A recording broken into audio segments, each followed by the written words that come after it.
Penentu DWL. Apa penentu besar kecilnya DWL dari pajak? Besarnya DWL akan tergantung pada perubahan jumlah yang dibeli dan jumlah yang dijual apabila harga berubah. Sehingga besar kecilnya DWL itu tergantung pada elastisitas permintaan dan elastisitas penawaran. Gambar 5 itu adalah ada 4 gambar. Yang A itu adalah manakala supply itu inelastis. Jadi di gambar itu demand supply-nya inelastis sehingga supply-nya itu adalah curam.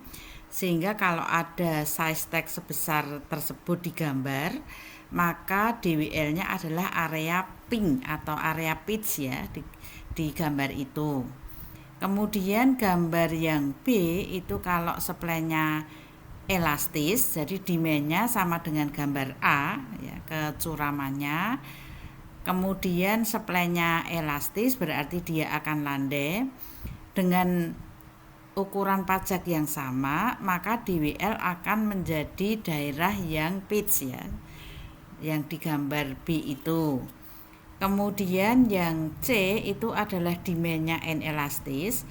Jadi supply-nya dibuat moderat kemiringannya. Kemudian demand-nya inelastis berarti adalah curam.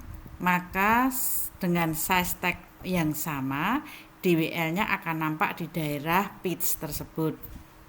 Kemudian demand-nya yang gambar D itu yang demand-nya elastis. Supply-nya sama kemiringannya dengan gambar C, cuma sekarang demand-nya adalah landai karena elastis. Maka dengan ukuran pajak yang sama, DWL-nya akan nampak sebesar warna yang di area pitch itu. Sehingga kalau kita simpulkan dari 4 gambar itu, maka semakin besar elastisitas demand dan elastisitas supply, kuantitas equilibrium akan turun banyak dan DWL yang terjadi akan menjadi semakin besar. Gambar 6 adalah membahas bagaimana DWL dan tax revenue itu akan bervariasi menurut ukuran pajak.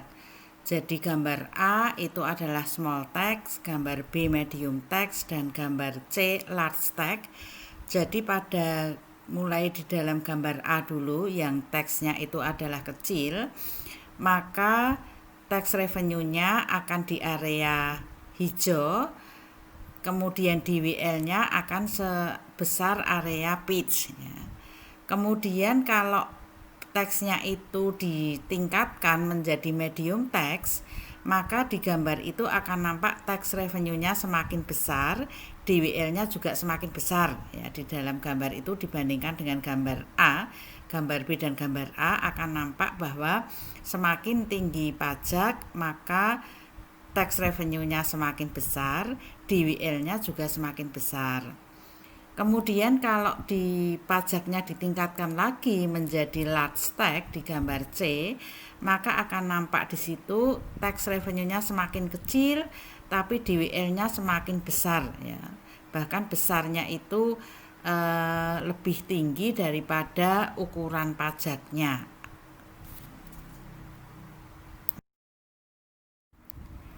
Gambar 6D itu adalah menyarikan gambar A sampai dengan gambar C, di mana gambar itu menghubungkan antara DWL dan tax size. Jadi sumbu tegaknya adalah DWL, sumbu mendatarnya adalah tax size. Jadi kita lihat di situ, kalau tax-nya itu ditambah dalam jumlah yang sama, maka DWL-nya akan semakin meningkat. Tapi kalau itu ditambah lagi, maka DWL-nya juga akan semakin meningkat lebih banyak ya, lebih tinggi. Kemudian gambar E itu adalah menyarikan gambar A sampai dengan C, di mana gambar itu menghubungkan antara tax revenue dengan tax size. Jadi sumbu tegaknya adalah tax revenue, sumbu mendatarnya adalah tax size. Jadi dari gambar yang semula A sampai dengan C, bisa disimpulkan bahwa hubungan antara tax revenue dengan tax charge itu, kalau tax charge-nya itu ditingkatkan, maka tax revenue-nya akan naik, pada titik tertentu akan maksimal, dan kemudian setelah maksimal kalau tax-nya ditambah, maka tax revenue akan turun. Kurva itu, kurva hubungan antara tax charge dengan tax revenue dikenal dengan kurva Laver. Gambar 7 itu adalah bagaimana DWL dan tax revenue itu bervariasi dengan ukuran pajak, dan ini adalah gambar 7A, hubungan antara tax size dengan DWL. Jadi sumbu tegaknya adalah DWL, sumbu pendatarnya adalah tax size. Kita lihat kurvanya adalah lengkung seperti itu. Jadi misalnya kalau tax 1 DWL 1 titik A, kemudian taxnya ditambah menjadi tax 2 menjadi DWL-nya sehingga menjadi DWL 2 ya. Jadi naik dari DWL 1 ke DWL 2 di titik B. Kemudian kalau teksnya ditambah lagi dalam jumlah yang sama, teks 2 ke teks 3, maka DWL-nya akan menjadi DWL 3, itu adalah titik C. Kalau teksnya ditambah lagi dalam jumlah yang sama, dari teks 3 ke teks 4, maka DWL-nya menjadi DWL 4, titik D. Jadi kita lihat, semakin teksnya itu ditambah dalam jumlah yang sama, DWL akan semakin besar ya. Jadi kita lihat DWL 1 ke DWL 2 ke DWL 3 ke DWL 4. Jadi kenaikan tingkat pajak menyebabkan DWL naik lebih cepat dari ukuran pajaknya. Gambar 7B itu adalah kurva Laver, hubungan antara tax size dan tax revenue. Jadi pada titik A itu adalah tax 1 TR1, kemudian taxnya dinaikkan di tax 2, maka TR-nya menjadi TR2, itu adalah titik B. Kemudian ditambah lagi taxnya menjadi tax 3, maka total revenue atau TR-nya menjadi TR3. Kemudian ditambah lagi menjadi tax 4, maka TR-nya menjadi TR4, titik D. Jadi kita lihat di situ, taxnya ditambah, maka total revenue-nya naik, dan pada titik tertentu maka tax revenue itu akan maksimal.